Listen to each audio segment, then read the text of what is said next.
कोई सूबा किसी ज़िले को मालियाती इख्तियार देने को तैयार नहीं। अगर मालियाती इख्तियार देता तो 50-50 करोड़ रुपए की तरक्याती स्कीमें मांगते ये लोग। उसमें लकूनाज हैं, उसमें खामियां हैं और लोग कहते हैं सारे। तो इसको अभी ये दोनों आए बैठे हैं, ये PTI वाले, नून लीग वाले भी और पीपल्स पार्टी वाले भी, इसको रिविजिट करना चाहिए। वेलकम बैक नाज़रीन। पाकिस्तान की सियासत पर बात हो रही है और अभी जो डॉक्टर फ़ारूक सलीम साहब बात करके गए हैं 18वीं तरमीम।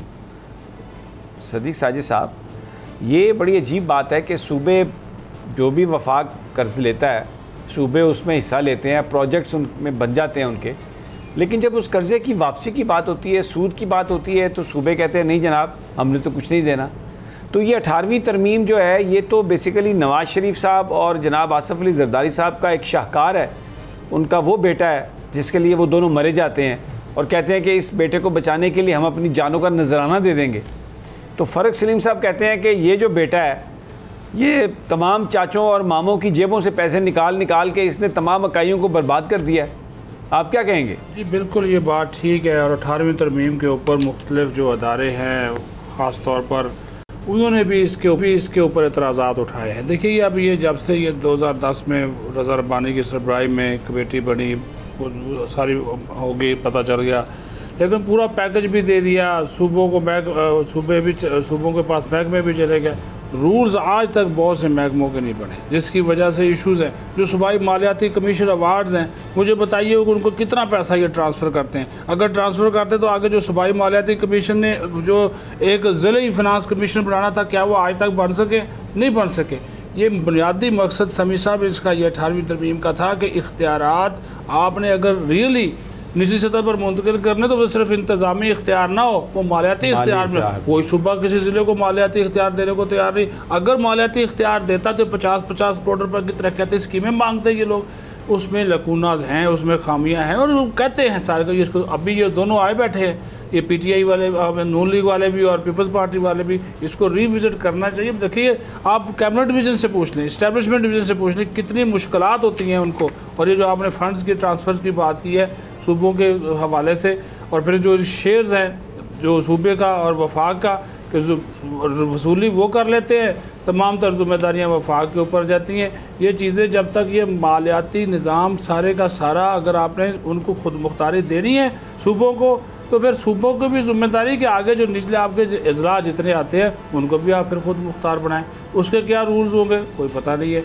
वो मर्ज़ी की गवर्नमेंट आती है, वो नीचे उनका अगर कोई मानने वाला है तो ठीक है, अदरवाइज़ कोई उनको पैसा तक नहीं देता। आप ये कह रहे हैं कि जो वज़राए आला हैं वो इख्तियारात आगे नहीं करते, वो ट्रांसफ़र करने मालियाती इख्तियारात वो करते, यानी सारे इख्तियार इन्होंने खुद ले लिए। जी, वो फिर कहते हैं जी हमारा इख्तियार ही नहीं, अगर पैसे का मामला हमारे पास नहीं है तो फिर क्या फ़ायदा हमें। वो मेयर को मजबूत नहीं करना चाहते, नाज़िम को मजबूत नहीं करना चाहते, चेयरमैन जिला काउंसिल को मजबूत नहीं करना चाहते, अपने हाथ में रखना चाहते हैं। अभी भी आप सिंध का लोकल बॉडी देख लें, खैबर पख्तूनख्वा का देख लें, पंजाब का देख लें, वो नाम की हद तक होते हैं, आगे इख्तियार देने के लिए नहीं।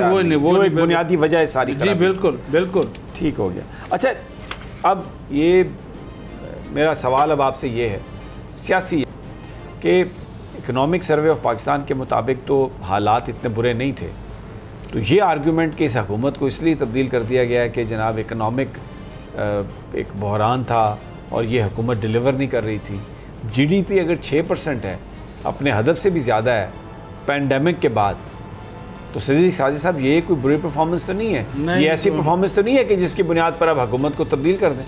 मईशत की वजह से या दूसरे इशूज़ की वजह से तो इस हुकूमत को, इमरान खान की हुकूमत को कतई तब्दील नहीं किया गया।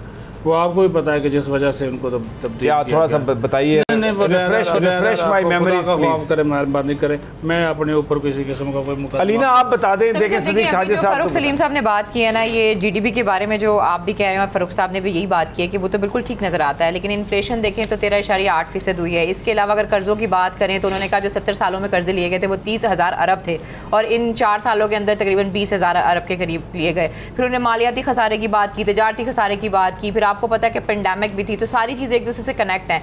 ऐसा नहीं था कि परफॉर्मेंस अच्छी थी, अगर अच्छी होती तो हमें तजारती खसारा ना मिलता, हमें मालियाती खसारा ना मिलता। हमने ये जो लिए हैं डेफिनेटली तसलसल चला आ रहा है, क्योंकि नून लीग की गवर्नमेंट बहुत ज़्यादा रही, पीपल्स पार्टी की गवर्नमेंट बहुत ज़्यादा रही। मैं सिर्फ डायरेक्ट हम पीटीआई को इस पर नहीं दे सकते हैं, बिकॉज उनको जो पॉलिसी मिली विरासत में, उन्होंने उनको आगे लेकर चलना था। और अब वही वो पॉलिसीज जो हम देखते हैं मिफ्ता इस्माइल साहब और बाकी सारे आगे लेकर चल रहे हैं, क्योंकि IMF का ताल्लुक किसी गवर्नमेंट से नहीं है, IMF का ताल्लुक डायरेक्ट रियासत से है। गवर्नमेंट जो भी हो, इवेंचुअली रियासत ने तो अपने इकदाम करने ही होते हैं। समी साहब, ठीक है जी, आपकी इनपुट भी आ गई।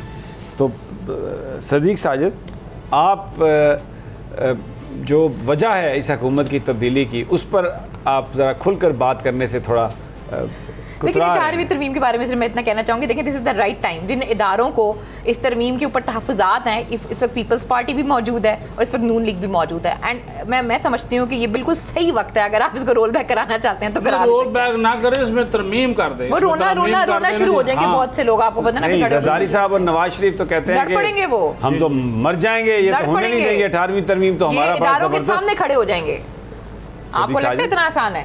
नहीं आसान। अच्छा, वो तो आसानी है, लेकिन आज जॉइंट सेशन जो था पार्लियामेंट का, उसने जो कवानीन आज पास कर दिए, अब उसके बाद तो सदर मुमलिकत के पास कोई इख्तियार नहीं है कि वो इसको दोबारा वापस भेजें या कोई ऐसी बात। 10 दिन में अगर वो नहीं करते आज खुद हो जाएगा, तो आज खुद हो जाएगा। उन्होंने अपॉइंट किया है। आज NRO2 वैसे आज मिला है, आज NRO2 जो है वो मिला है, मिल गया। Parliament granted this NRO, parliament ही है ना जी, अपनी ऑपोजिशन है, अपने लोग हैं। अगर आप ये कहें कि पार्लियामेंट ने नहीं ग्रांट किए, आज मुल्ज़मों ने पार्लियामेंट पर कब्ज़ा किया, मुल्ज़मान वहाँ पर मौजूद थे और उन्होंने वहाँ पर अपने हक में फ़ैसले आज अप्रूव किए, मंजूर करवाए। ऐसे ही ये था। आप पार्लियामेंट, ऑपोजिशन तो है ही नहीं उसमें। एक बड़ी ऐसी अच्छी साफ पाक जगह का नाम है दुनिया में कि ये थोड़ी है कि वो कोई मुल्ज़मान की अमाजगा बन जाए जहाँ पर बैठ जाएँ सारे मुल्ज़म और अपने हक में फ़ैसला कर दें, और एक राजा रियाज टाइप आदमी जो है वो लीडर ऑफ द अपोजिशन बने हो।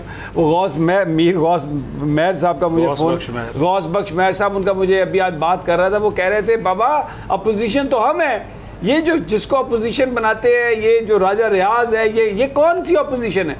असल अपोजिशन तो GDA है, हम हैं अपोजिशन जो इनको ललकार है। लेकिन ज़ाहिर है वो 2-3 बंदे हैं, उनकी ललकार कौन सुनेगा? जैसे इलेक्शन कवानीन के हवाले से उन्होंने ये बात की, उन्होंने कहा ये जो सारी चीजें आई थी इलेक्शन कमीशन की तरफ से जो खत आया था उसके हिसाब से हमने कानून साजी कर दी। अच्छा जी, हुकूमत ने अपने भी इस पे नहीं आने दी। अब एहसन मलिक साहब हमारे साथ हैं, रियल इस्टेट के एनालिस्ट हैं और शो का बिल्कुल। मलिक साहब, आपकी बड़ी नज़र है रियल इस्टेट पर, यह बयान फरमाइए कि आप कैसे देखते हैं आने वाले वक्तों में रियल इस्टेट की जो प्राइस है, जो सेल है, या इस इंडस्ट्री से वाबस्ता लोग, उनके लिए क्या अच्छी खबर है?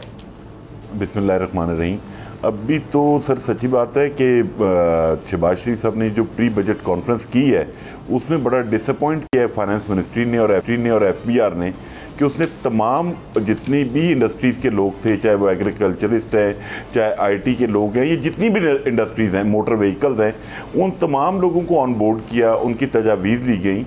जो सेक्टर रेवेन्यू जनरेट करके देता है, गवर्नमेंट से कोई सब्सिडी भी नहीं लेता, उस सेक्टर को ऑन बोर्ड किया ही नहीं गया, ना उस सेक्टर के लोगों को इन्वाइट किया गया। अभी जो शहबाज साहब ने प्राइम मिनिस्टर हैं, और लोगों को उनसे उम्मीदें बहुत हैं, लेकिन उन्होंने जो उस दिन स्टेटमेंट दी है कि नॉन प्रोडक्टिव एसेट्स पे हम टैक्सेस लगा रहे हैं, बात ये एक ही सेक्टर है जो फॉरेन रेमिटेंस जो अट्रैक्ट करता है पाकिस्तान में ओवरसीज़ पाकिस्तानीज़ के लिए, अगर आप उसके ऊपर भी बंद करना चाह रहे हैं वो दरवाज़ा, तो मतलब इससे बड़ी और सुसाइडल मिशन क्या होगा कि आप बाहर दुनिया से पैसे मांगते हैं, जब आपको अपना ओवरसीज़ पाकिस्तानी बाहर से इधर पैसे भेज रहा है, आप उसको भी वो विंडो बंद करना चाह रहे हैं। मुझे नहीं समझ आ रही कि मिफ्ता साहब की क्या सोच है या वो किस एम को लेकर चल रहे हैं। मेरे ख्याल में इनको कंफर्टेबल करना चाहिए, मतलब टैक्सेस की आपकी सजेशन क्या है then? What should prime minister do? Prime minister को सर बेसिकली मैं समी साहब ये बताना चाहता है, टैक्सेस की 2 शेप्स हैं, एक गुड टैक्सेस और एक बैड टैक्सेस। आप गुड टैक्सेस है जो कि पब्लिक अब्जॉर्व करती है और खुशी से पे करती है, जो मुल्क की इकॉनमी में शेयर भी डालते हैं। बैड टैक्सेस ये है कि जो PTI गवर्नमेंट के फर्स्ट 2 ईयर से उसमें उन्होंने भी यही ऑप्शन अडॉप्ट किया और ये सेक्टर बिल्कुल बंद हो गया, बिल्कुल क्वाइट हो गया। उसके बाद फिर जब पेंडेमिक कोविड आया तो उन्होंने कंस्ट्रक्शन पैकेज दिया, जिसकी वजह से थोड़ा बहुत रियल एस्टेट सेक्टर चला। अगर इन्होंने भी इसको हैवी टैक्सेशन कर दी, जो कि सुनने में आ रहा है कि पंजाब में स्टैम्प ड्यूटी लगा रहे हैं, फेडरल में गेन टैक्स इम्पोज किया जा रहा है, उससे ये सेक्टर भी स्लो हो जाएगा, फॉरेन रेमिटेंस भी कम आएगी। एहसन मलिक साहब, बहुत शुक्रिया आपका। वक्त कम था, आपने ज़बरदस्त बात कही। हुकूमत को अगर वो जो बैरून मुल्क पाकिस्तानी हैं, अगर रेमिटेंस को इन्होंने फॉरेन रेमिटेंस को अगर ये करना चाहते हैं अट्रैक्ट, तो रियल इस्टेट ये वो शोबा है जिसमें बैरून मुल्क रहने वाले पाकिस्तानी इन्वेस्ट करते हैं। इस पर इन लोगों के जो माहिरीन हैं, एक्सपर्ट्स हैं, उनकी तजावीज़ को इनकॉर्पोरेट ज़रूर करें। इससे डेफिनेटली पाकिस्तान को फ़ायदा हो सकता है। इजाज़त दीजिए, कल फिर इंशाल्लाह मुलाकात होगी अल्लाह ने के बाद।